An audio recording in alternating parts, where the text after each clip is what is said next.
We know that the CCP is the mass murderer and they are behind, and with them is the investors of Pfizer.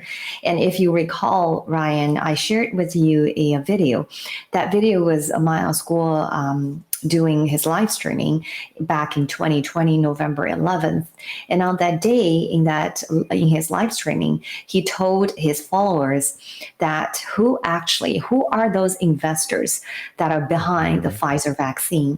At that day, he basically warned us and say, do not take the Pfizer vaccine, and they are the toxicants. So he said loudly and clearly. So I trust him. So I did not. And I told everybody I knew at the time, don't take a vaccine. But unfortunately, many of my friends didn't listen to my warnings.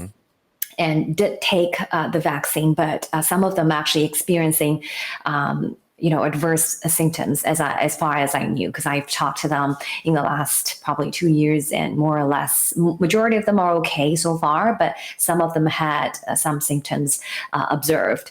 So that was 3 years ago. At that time, Miles Guo was discredited in mainstream media as the fugitives, as the liars, as the fraudsters, as the rapists, because all those legal cases that filed by the CCP in United States against Miles Guo.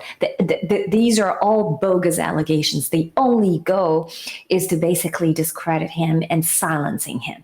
Because as you know, law case is expensive. A lot of people do not want to go to the legal proceedings and then just basically keep quiet. But Miles Guo didn't. He's keeping fighting, and he actually, in many times on the live streaming, saying that he will never settle with the CCP and he will fight to the end until all the CCP's cronies and American sellouts are uprooted from this country.